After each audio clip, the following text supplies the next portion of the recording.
Joining us is White House Deputy Chief of Staff, Mr. James Blair. Welcome, Mr. Deputy Chief. Powell is not likely to leave early. The tariff deadline comes this week. Any chance the president makes a change at the Fed before Powell's term ends?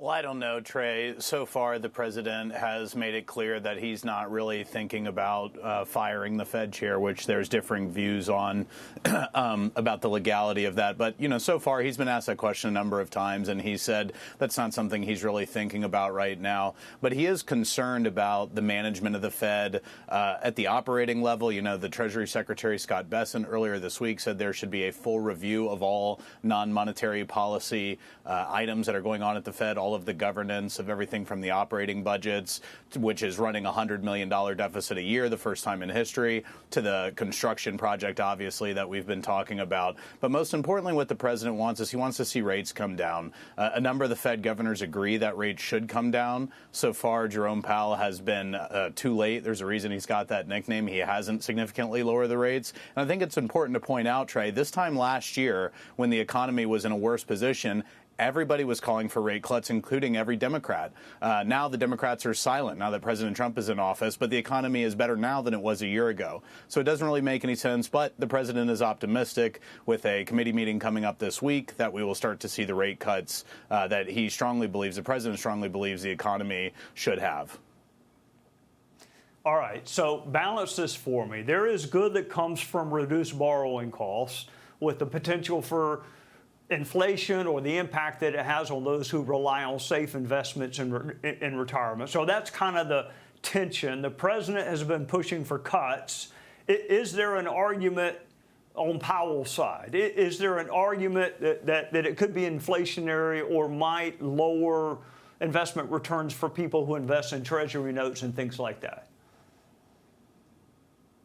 Well, look, it's an interesting question, Trey, and obviously there are differing views on this. You can see in the meeting minutes from the Board of Governors meetings that there is a disagreement amongst the governors themselves. I think the majority right now are on the side of rate cuts, and some have been very publicly supportive of rate cuts. And obviously that is the open question. But I think what's important is the board should act. It can act. There's a history of great deference to the chair, which is not necessarily the way it has to be. It's not necessarily the way it's been set up. I think the majority, there are indications, are on the side of rate cuts. And there's really not been a good argument laid out by the Fed chair as to why there haven't been rate cuts this year. It just keeps being something that amounts to, well, let's wait and see. Let's wait and see. Well, let's wait and see is how we got inflation, how we raised the rates too late.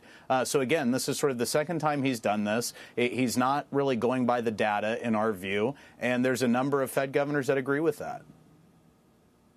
All right, James, there was gloom and doom earlier this year about the stock market, and now it is like reaching record highs. So apparently all of the gloom and doom and the weeping and gnashing of teeth over tariffs, it hasn't barred investors because the market's hitting record highs.